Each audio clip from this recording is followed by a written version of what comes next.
Shalom, shalom y Shavua Tov y feliz Día de las Madres para cada madre que está ahí celebrando con sus hijos.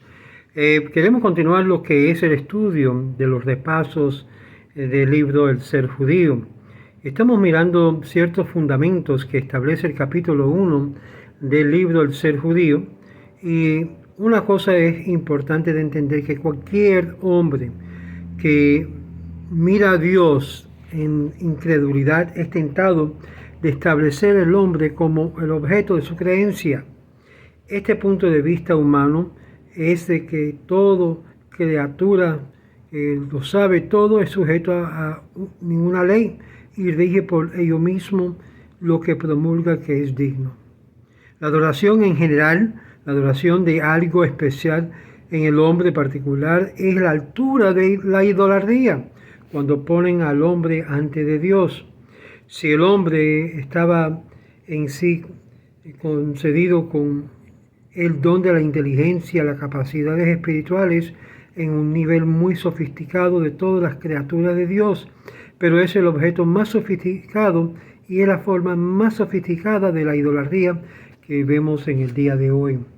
El aceptar el yugo del reino de los cielos o echar tal yugo, a reemplazarlo a un yugo humano de dominación y dictador, es claramente indicado: y será siervo hacia mí, dice el Señor, y no siervos a mis siervos. En otras palabras, que Dios quiere que tengamos una amplia servidumbre ante de Él y ningún ser humano. Este es el escogimiento correcto en cuanto a la relación entre Dios y los hombres con otros hombres. Claramente que llega a perseguir un camino entre dos tipos de servitud. Uno es libre de ambos, y con la esperanza invariable que esto puede ser de algo ilusorio. Y es por eso la importancia de creer en solo Dios y servir solamente a Dios. Ahora, esto nos lleva al próximo punto sobre Israel y su Torá. La palabra Torá en sí nos enseña, es enseñanzas o doctrina o creencia.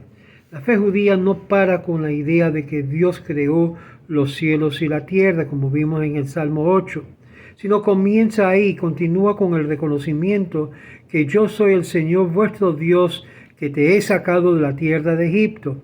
Él es un Dios viviente que continúa jugando un papel importante en el universo que Él ha creado. Él es soberano Dios, en la cual, concerniente a su comportar y su pueblo, ha creado con este fin una forma de hacerlo conocido, que su voluntad sea conocido entre la humanidad.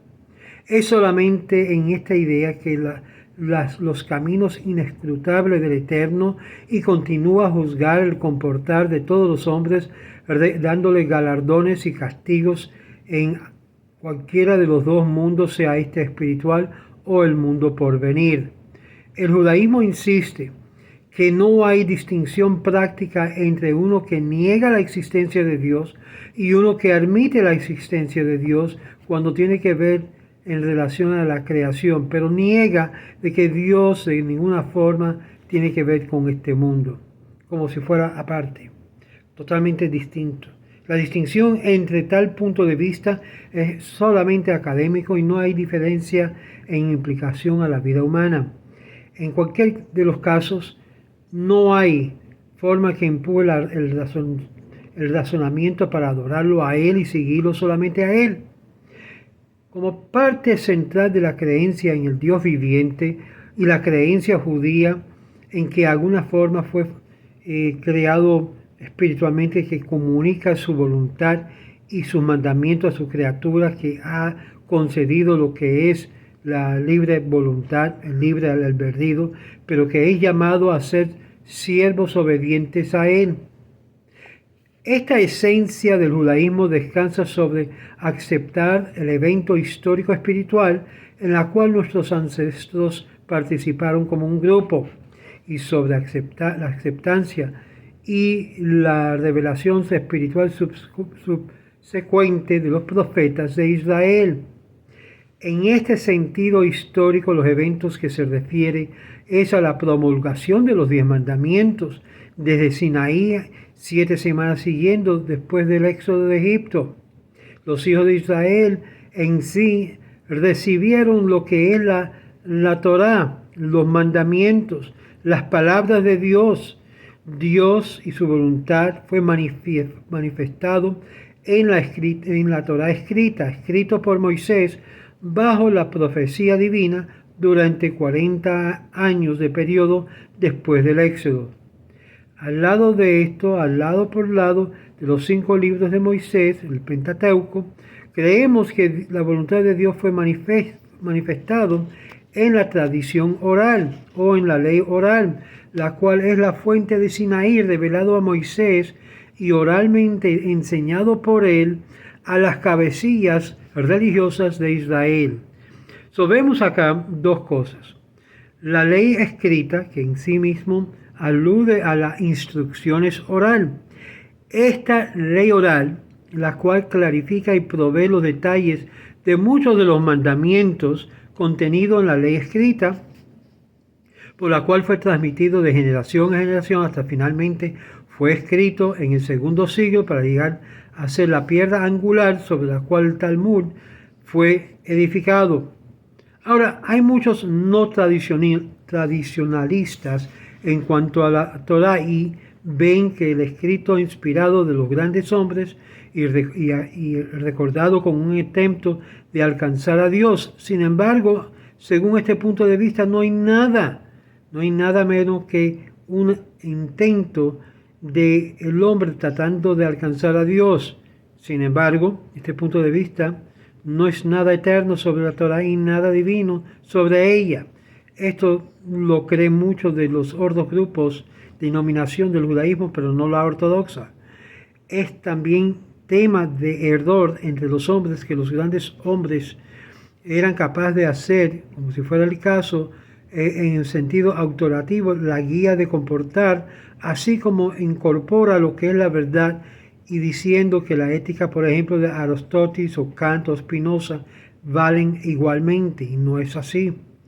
Es solamente de este modo que las leyes tribales hecho por hombre o cualquier otro puede ser justificado por eliminar que ninguno de estos en sí encaja, cambiando, amendando y pegando lo que es a cada cual su propio deseo de generación o de líder religioso. Precisamente es este racional que fue usado por los no tradicionalistas que justifica los cambios de gran alcance dentro de las prácticas judías que ha sido introducido. Es decir, si esto es un libro simplemente de hombres, entonces podemos cambiarlo como hombres. Pero esto no es un simple libro de hombres, sino algo que el Eterno lo inspiró, lo creó y utilizó seres humanos sagrados, santos, dedicados a lo que es el Creador. Sin embargo, uno puede escoger visualizar o entender o comprender la naturaleza de la revelación de Dios y a Israel y sus profetas que en sí están de pie como algo más significativo que la Torá, que cualquier otra cosa. Y esto archiva lo que es el alcance de Dios hacia el hombre y no lo al revés. Dios alcanzando al hombre a través de su instrumento, la Torá. Si esto es poseído con un valor duradero y verdadero, la Torá tiene que ser visto no como algo del genio espiritual del hombre, pero más bien de lo que es la voluntad de Dios comunicado a hombres finitos y mortal. No es una interpretación del judaísmo que da la validez de la judeidad como no en posición de Dios como la fuente verdadera de la Torá. Entonces, ¿qué es la Torá? Técnicamente, esto se refiere a los 5 libros de Moisés, que fue escrito como Torá Shebektav, es decir, la ley escrita, puesto sobre pergaminos escritos, guardado en una arca santa de la sinagoga, llamado el pergamino de la Torá, el Sefer, libro de Torá. En un sentido, la constitución del pueblo judío. Por esta constitución que fue promulgado, no por hombre, pero revelado por Dios, por la Torah se significa también, implica también la ley oral. Torah Sheba'al Pe, la cual Moisés recibió de Sinaí y transmitido a Josué y Josué a los ancianos y los ancianos a los profetas y los profetas a los hombres de la gran asamblea. Porque Avot, capítulo 1, verso 1. Y esto es lo que nos hace diferente aún de los saduceos y de los cairitas. La ley oral incluye puntos más finos, puntos más adecuados de los mandamientos en principios generales contenidos en la Escritura y de forma de los mandamientos.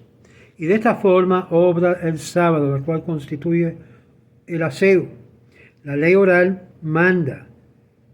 da mandamientos que los animales necesitan para comida, para que puedan ser matados. Yo así he mandado. Y por lo tanto la forma de la matanza toma lugar.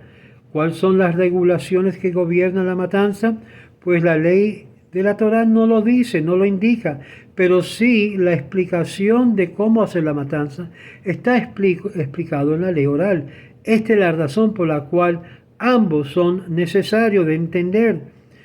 En sí, la ley escrita o la oral enseña directamente cómo el hombre ha de vivir, ha de conducirse, y es como dice también en Deuteronomio, es decir, aún la ley escrita nos da la validez de la ley oral, como nos enseña en Deuteronomio capítulo 17, verso 10 al 11, y observarás y harás de acuerdo a todo lo que ellos te enseñen, según la ley que ellos te enseñarán y de acuerdo a la decisión judicial que ellos te dirán, y así harás.